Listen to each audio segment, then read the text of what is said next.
मसीह यीशु के नाम में आप सबकी सलामती हो।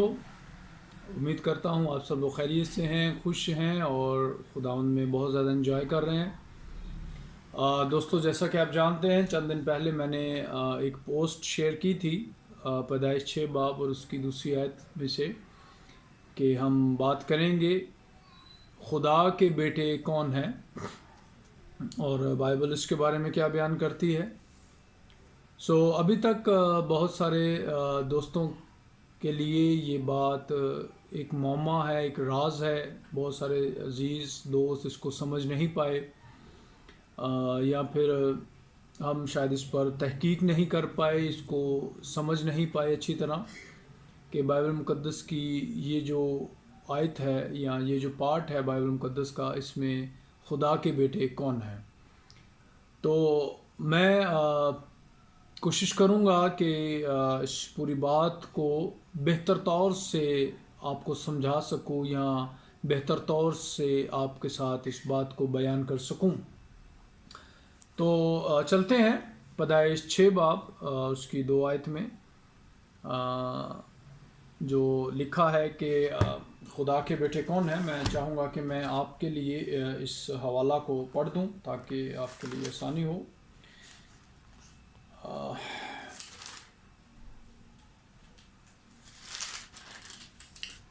लिखा है कि जब रोई ज़मीन पर आदमी बहुत बढ़ने लगे तो उनके बेटियां पैदा हुईं। तो खुदा के बेटों ने आदमी की बेटियों को देखा कि वो खूबसूरत हैं और जिनको उन्होंने लिया उनसे ब्याह कर लिया। इसके आगे भी एक पूरी डिटेल है जहाँ पे लिखा है कि ज़मीन पर जब्बार थे और इंसान के दिल के जो ख्याल हैं वो सदा बुरे रहते हैं। लेकिन मेरा जो आज का कंसंट्रेट है वो इस बात पर है कि खुदा के बेटे कौन हैं। इसके लिए मैंने बाइबल मुक़द्दस के डिफरेंट वर्शंस जो है वो सिलेक्ट किए हैं और उनकी जो तराजुम है वो मैं आपके साथ शेयर करूंगा। जैसे कि NIV है, उसमें लिखा है, इसका तर्जमा the sons of God. New Living Translation में भी इसका तर्जमा द सन्स ऑफ गॉड किया गया है। किंग जेम्स वर्शन में भी खुदा के बेटों का तर्जमा द सन्स ऑफ गॉड किया गया है। द मैसेज बाइबल में भी खुदा के बेटों का तर्जमा द सन्स ऑफ गॉड किया गया है। और जबकि इंटरनेशनल स्टैंडर्ड वर्शन में इसका तर्जमा जो है वो है सम डिवाइन बींग्स। और गुड न्यूज़ बाइबल में, गुड न्यूज़ ट्रांसलेशन में इसका तर्जमा जो है वो एंजल्स और सम ऑफ हेवनली बींग्स किया गया है। तो ये डिफरेंट वर्शंस का तर्जमा पढ़ना इसलिए लाजमी था ताकि हम देख सकें कि जो डिफरेंट स्कॉलर्स हैं या तराजुम जब बाइबल मुक़द्दस के डिफरेंट वर्शंस में किए गए हैं तो खुदा के बेटों का तर्जमा जो है वो क्या किया गया। अब मुख्तलिफ कुतब से और डिफरेंट जो स्कॉलर्स हैं उनकी मैंने कुतब का मुताला किया है इस बात को डिफ़ाइन करने के लिए। तो सबसे पहले जो मैंने किताब देखी वो है तफसीरुल किताब, विलियम मैकडॉनल्ड की जो किताब है उसका सफ़ा नंबर 39 है। और विलियम मैकडॉनल्ड जो हैं वो लिखते हैं अपनी किताब में, इस आयत की 2 तफसीरें हैं। एक ये है कि खुदा के बेटे वो फरिश्ते थे जिन्होंने अपने ख़ास मकाम को छोड़ दिया।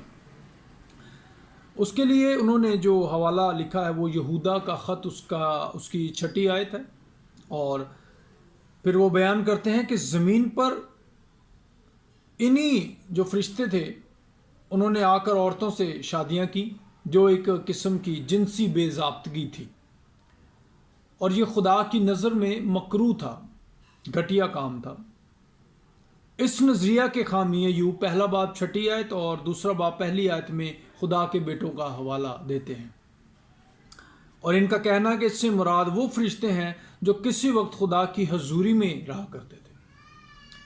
यहूदा आयात 6 और 7 में ये तासुर मिलता है कि जिन फरिश्तों ने अपने ख़ास मकाम को छोड़ दिया वो हद से ज़्यादा जिनसी बदअखलाक़ी के मुर्तकिब हुए آیت 7 کے شروع میں سدوم اور عمورہ کے الفاظ بھی ملاحظہ کر سکتے ہیں جو آسمان سے گرائے ہوئے فرشتوں کے بیان کے فوراً بعد درج کیے گئے۔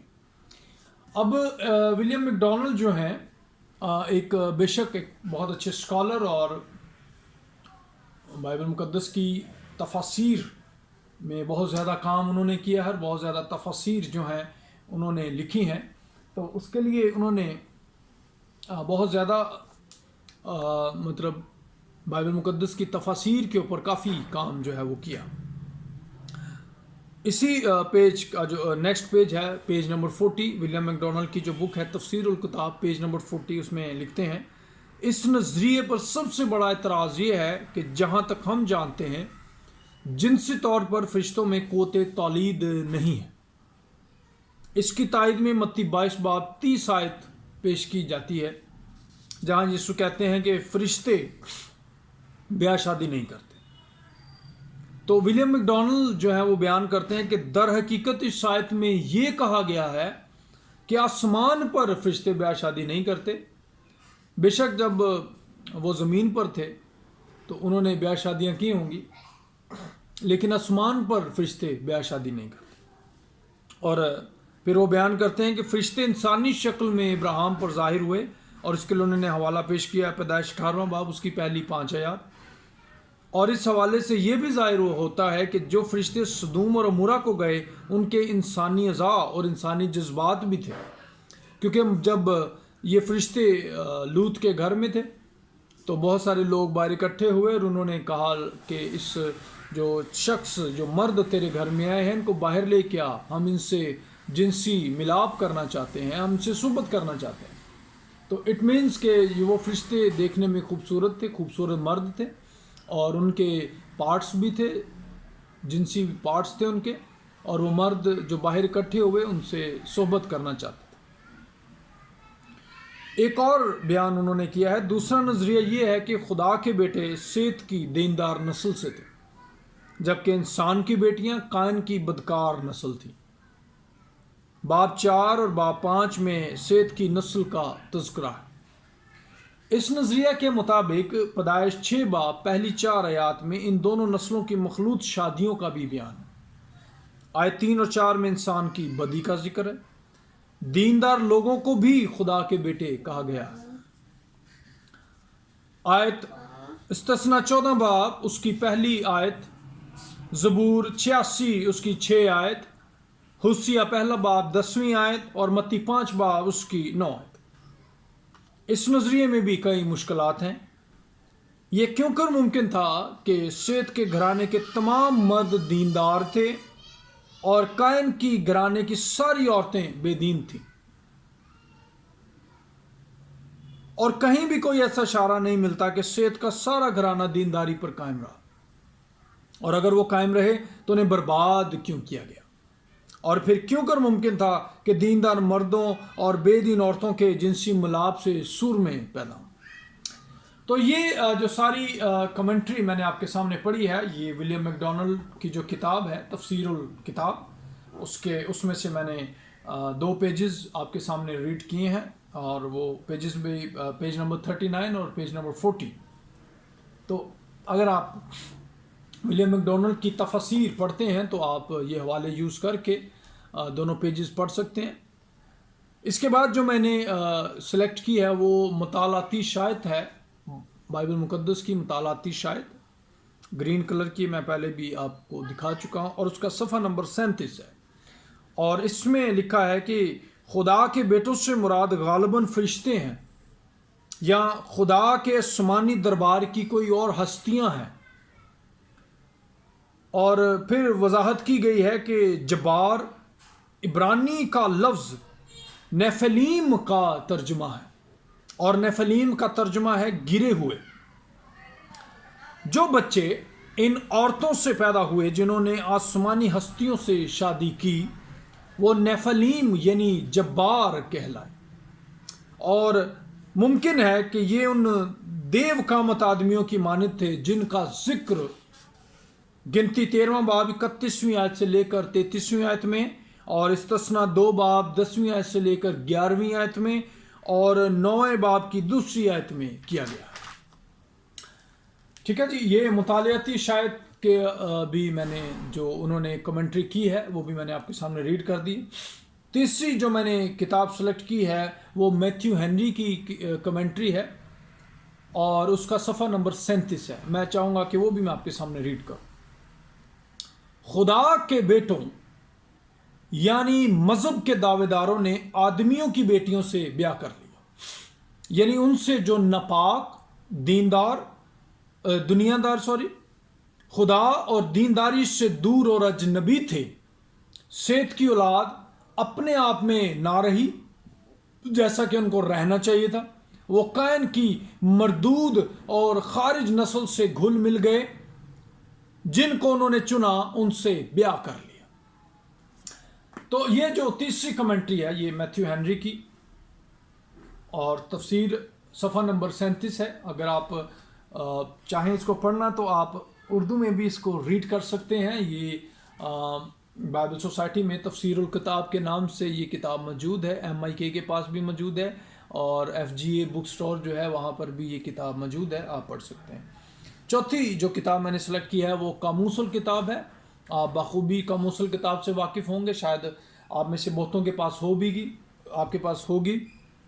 कामूसुल किताब सफ़ा नंबर 361 और 362 सफ़ा नंबर। इसमें लिखा है जी, पैदाइश 6 बाब 1 ता 6 आयत में खुदा के बेटों यानी इब्रानी बनी हा अलोहिम का इंसानों यानी इब्रानी में हा आदम यानी आदम की नस्ल से मुकाबला किया गया। ऐसा मालूम होता है कि इससे ये नज़रिया नामुमकिन हो जाता है कि खुदा के बेटों की इस्तिलाह सेत की नस्ल के लिए इस्तेमाल की गई है। ये खुदा के बेटे कौन थे? क्या कोई फ़ौकुल फितरत मखलूक या क्या ये आदम की नस्ल के अलावा कोई और इंसानी नस्ल थे? खुदा के बेटे आसमान पर यहोवा के हजूर में दरबारी थे। इन्हें बाज़ जगह खुदा के बेटे और बाज़ जगह खुदा के फरिश्ते भी पुकारा गया। और इसके लिए हवाला जो कामूसुल किताब में पेश किए गए हैं वो अय्यूब पहला बाब 6 आयत, दूसरा बाब 1 आयत और 38वां बाब 8वीं आयत है। फिर आखिरी हवाला में प्रोटेस्टेंट में तर्जमा जो किया गया है वो बेटे हैं। कैथोलिक में इसका तर्जमा फर्जंद किया गया है कैथोलिक बाइबल में। और ज़बूर 29 उसका ज़बूर 29 पहली आयत और ज़बूर 89 उसकी 6 आयत। इस इस्लाह का मतलब यहोवा के बेटे नहीं बल्कि देवता या जब्बार इब्रानी में नेफलीम है। हफ्तादी मुतरजमीन ने इसका तर्जमा खुदा के फरिश्ते किया। अब मेरे अज़ीज़ों, मैंने आपके सामने बहुत सारी कमेंट्रीज, तफासिर और डिटेल्स जो है वो पढ़ दी हैं। एक आखिरी हवाला, एक आखिरी डिटेल और एक आखिरी कमेंट्री आपके सामने पढ़ना चाहूँगा। मेरे पास एक स्टडी बाइबल है, वो डेक उसका नाम है, डेक एनोटेटेड स्टडी बाइबल। और उसमें से मैंने जब ये कमेंट्री पढ़ी है तो मेरे सवालों के काफ़ी मुझे भी जवाब मिले और मैं चाहूँगा आपको भी मिल जाएंगे। खुदावन ने चाहा तो आपको मिल भी गए होंगे, मिल रहे होंगे। तो मैं चाहूँगा कि जो डेक एनोटेटेड स्टडी बाइबल है मैं वो आपके सामने उसकी जो कमेंट्री है वो पढ़ दूँ। अगर आप वाकिफ़ नहीं है बाइबल से तो ये वाली बाइबल है, डेक एनोटेटेड रेफरेंस बाइबल है और ये स्टडी बाइबल है। आप में से आप अगर शौक़ रखते हैं तो आप ये बाइबल मंगवा सकते हैं, पढ़ सकते हैं। मैं चाहूँगा कि मैं आपके सामने पढ़ दूँ। इस बाइबल में द सन्स ऑफ गॉड की पूरी डिटेल जो है वो इस तरह बयान की गई है। Seth did not have a son until 235 years after creation, यानी कि कायनात की तख्लीक से 235 साल तक भी सेत का कोई बेटा नहीं था। और फिर बयान किया गया है and his son did not have a son until 325 years after creation. और फिर सेत का जो बेटा है 325 साल तक सेत के बेटे का भी कोई बेटा नहीं था, पैदाइश यानी कि दुनिया की तख्लीक तक। सो फिर लिखा है कि where did this sons comes from, फिर ये बेटे कहाँ से आ गए, ये बेटे कौन है?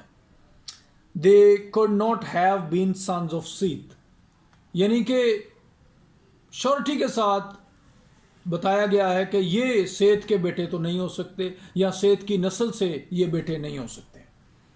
For these marriages took place when men began to multiply, क्योंकि ये शादियां तब मुमकिन हुई जब ज़मीन पर आदमी बढ़ने लगे, जब रोए ज़मीन पर आदमियों की तादाद जो है वो बढ़ने लगी।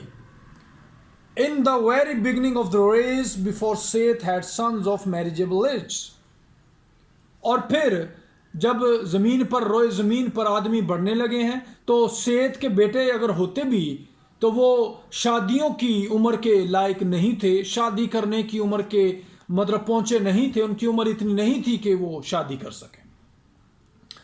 The term sons of God proves that they were the product of God. ये जो इस्तिलाह है, टर्म है सन्स ऑफ गॉड, खुदा के बेटे, ये इस बात की निशानदेही, इस बात की प्रूफ करते हैं, इस बात की तरफ इशारा करते हैं या इस बात को प्रूफ कर देते हैं कि ये जो सन्स ऑफ गॉड हैं, खुदा के जो बेटे हैं, वो खुदा की मखलूक हैं, खुदा की बनाई हुई की प्रोडक्ट हैं। दे वर द फॉलन एंजल्स, वो गिराए गए फरिश्ते थे। और उसके लिए हवाला जात पहला पत्रस 3 बाब 19वीं आयत, दूसरा पत्रस 4 बाब 9वीं आयत, और यहूदा का खत 6 बाब और 6 और 7वीं। सो मेरे अजीजों, ये सारी तफासीर और सारी डिटेल्स आपके सामने पढ़ने का मकसद ये है कि मैंने जो इस पूरी रिसर्च से जो हल निकाला, जो मैंने इस पूरी रिसर्च से सीखा है, वो यही है कि ये जो खुदा के बेटे हैं वो सेत की नस्ल से नहीं हो सकते, सेत के बेटे नहीं हो सकते, या सेत के बेटों में से बेटे नहीं हो सकते। पॉसिबिलिटी यही है कि वो फॉलन एंजल्स थे, आसमान से गिराए गए फरिश्तगान थे जिन्होंने ज़मीन पर आकर इंसानी रूप धारा और इंसान की बेटियों से शादियां की। अब बहुत से लोग एतराज़ करते हैं जी फरिश्ते शादी नहीं कर सकते, तो मैं जैसा कि पहले भी बयान कर चुका हूँ कि फरिश्ते आसमान पर शादी ब्याह नहीं करते, ज़मीन पर कर सकते। सो मेरी एक लाइफ का एक एक्सपीरियंस रहा है, पोजेस लोगों में बदरूएं निकालने का एक एक्सपीरियंस रहा है। तो मैंने बहुत सारी ख़वातीन में से भी एक्सोर्सिज्म की है, बदरूएं निकाली हैं। तो मैंने कई दफ़ा ऐसी ख़वातीन का कंप्लेन सुनी है कि उनके अंदर खबीस है या उनके अंदर इब्लीस हाजिर होता है और वो उनके साथ आकर बदकारी करता है, वो उनके साथ आकर जिनाकारी करता है। सो मैंने बहुत सारे ऐसे वाक़यात सुने भी हैं और बकलम मैंने खुद देखे भी हैं। तो जो लोग ये कहते हैं कि जी फरिश्ते नहीं आ सकते, फरिश्ते नहीं कर सकते, तो मैं उनके लिए एक हवाला पढ़ना चाहूँगा, 2 क्रंथियों 11वां बाब और 14वीं आयत। वहाँ लिखा है कि कुछ अजब नहीं, क्योंकि शैतान जो है, इब्लीस जो है, वो भी अपने आप को नूरानी फरिश्ते की शक्ल में डाल लेता। सो मेरे अजीज़ों, अगर इब्लीस नूरानी फरिश्ते की शक्ल में डाल सकता है अपने आप को, अगर वो नूरानी फरिश्ते का रूप ले सकता है, अगर वो बागे अदन में सांप में आकर सांप का रूप लेकर हवा को बहका सकता है, तो वो क्यों नहीं ज़मीन पर आकर इंसानी शक्ल में ज़ाहिर होकर, या इंसानी शक्ल में ना भी ज़ाहिर हो तो वो ज़मीन पर आकर कोई भी रूप धार कर वो क्यों नहीं शादी कर सकता या क्यों नहीं जिनसी मिलाप कर सकता।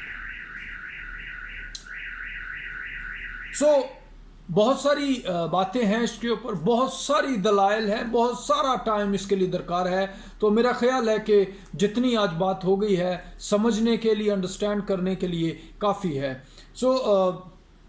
जैसा कि मैं पहले भी बयान कर चुका हूँ, जो फरिश्ते सदूम और अमूरा में गए हैं उनके जिस्मानी अज़ा थे, क्योंकि सदूम और अमूरा के लोग जो हैं वो उन फरिश्तों के साथ, उन मर्दों के साथ जिनसी मिलाप करना चाहते थे, वो उनके साथ सोहबत करना चाहते थे। इसका मतलब है कि उनके जिनसी अज़ा थे, इसलिए उन लोगों ने उनको देखा कि वो मर्द खूबसूरत हैं और वो उनके साथ सोहबत करना चाहते हैं।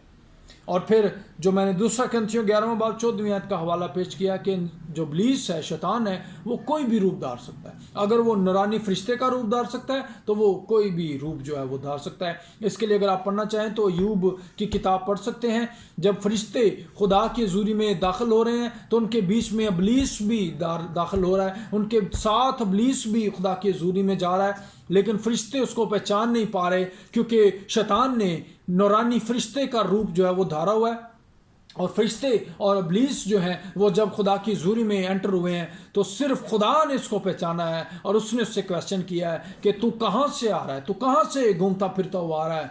तो इब्लीस ने उसको जो है रिप्लाई किया है, यानी कि इब्लीस नूरानी फरिश्ते की शक्ल में फरिश्तों के साथ खुदा की ज़ूरी में जा रहा है और फरिश्ते भी उसको पहचान नहीं पा रहे हैं।